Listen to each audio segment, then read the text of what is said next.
La peur. C'était l'hiver, dans une forêt du nord-est de la France.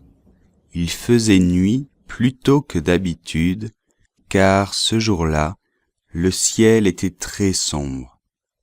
J'avais pour guide un paysan qui marchait à mon côté, par un tout petit chemin, sous des arbres qui criaient sous l'effet du vent.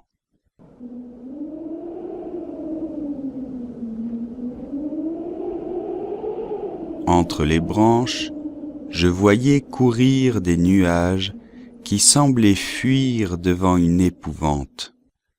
Nous devions dîner et coucher chez un garde forestier dont la maison n'était plus loin. J'allais là pour chasser. Mon guide, parfois, levait les yeux et disait « Triste temps ».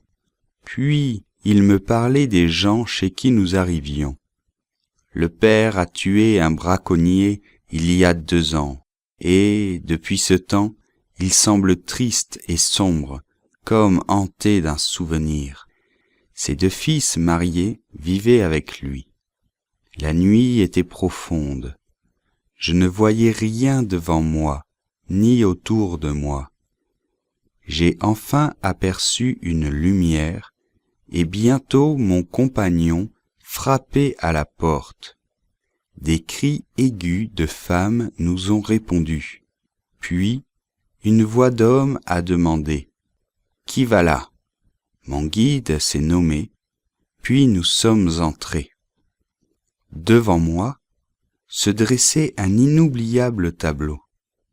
Un vieil homme aux cheveux blancs, à l'œil fou, le fusil dans la main, nous attendait, debout au milieu de la cuisine, et 2 grands garçons, armés de haches, gardaient la porte. Je pouvais distinguer dans un coin sombre 2 femmes à genoux, le visage caché contre le mur. On m'a alors expliqué la situation. Le vieux a remis son arme contre le mur et a ordonné de préparer ma chambre. Puis, comme les femmes ne bougeaient pas, il m'a dit brusquement « Voyez-vous, monsieur, j'ai tué un homme, il y a 2 ans cette nuit. L'autre année, il est revenu m'appeler. Je l'attends encore ce soir. Aussi, nous ne sommes pas tranquilles. » Je l'ai rassuré comme j'ai pu, heureux d'être venu justement ce soir-là et d'assister au spectacle de cette terreur superstitieuse. J'ai raconté des histoires et je suis parvenu à calmer à peu près tout le monde. Près du feu, un vieux chien, presque aveugle et moustachu, un de ces chiens qui ressemblent à des gens qu'on connaît, dormait le nez dans ses pattes. Au dehors, la tempête battait la petite maison. Je voyais à travers les fenêtres tous les arbres bousculés par le vent, éclairés par de grands éclairs. Malgré mes efforts, je sentais bien qu'une terreur profonde tenait ces gens, et chaque fois que j'arrêtais de parler, toutes les oreilles écoutaient au loin. J'allais monter me coucher, fatigué de ces histoires, quand le vieux garde tout à coup a fait un bond de sa chaise, a pris de nouveau son fusil et a dit avec une voix effrayée « Le voilà, je l'entends !» Les 2 femmes se sont à nouveau mises à genoux dans leur coin et les fils ont repris leurs haches. J'allais encore essayer de les apaiser quand le chien endormi s'est réveillé et a poussé un hurlement lugubre. Tous les yeux se sont tournés vers lui. Il restait maintenant immobile, comme hanté d'une vision, et il s'est remis à hurler vers quelque chose d'invisible, d'inconnu, d'affreux sans doute, car tout son poil se hérissait. Le garde blanc a crié il le sent, il le sent, il était là quand je l'ai tué. » Et les deux femmes se sont mises toutes les deux à hurler avec le chien. J'avais maintenant des frissons.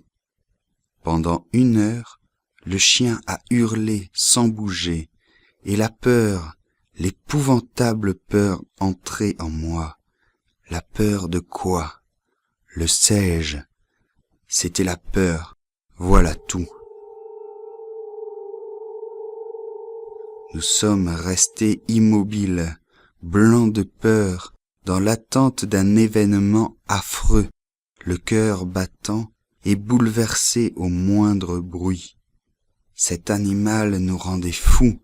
Alors le paysan s'est jeté sur lui et l'a mis dehors.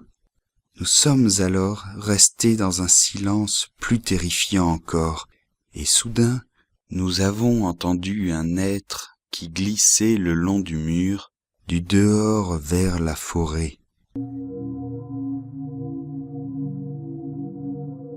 Il est passé ensuite contre la porte, il semblait chercher quelque chose. Puis, on n'a plus rien entendu pendant 2 minutes environ, et nous étions alors paralysés par la peur. Puis, il est revenu, il grattait à la porte, et soudain une tête est apparue contre la vitre, une tête blanche, avec des yeux lumineux comme ceux des fauves, et un son est sorti de sa bouche, un son indistinct, un murmure plaintif. On a alors entendu un bruit formidable dans la cuisine. Le vieux garde avait tiré, et je vous jure qu'au bruit du coup de fusil que je n'attendais pas, j'ai eu une telle angoisse du cœur, de l'âme et du corps, que je me suis senti mourir de peur.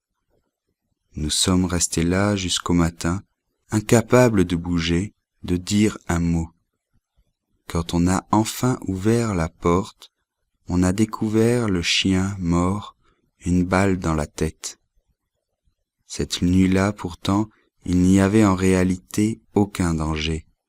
Mais je préfère recommencer toutes les heures où j'ai affronté les plus terribles dangers que la seule minute du coup de fusil.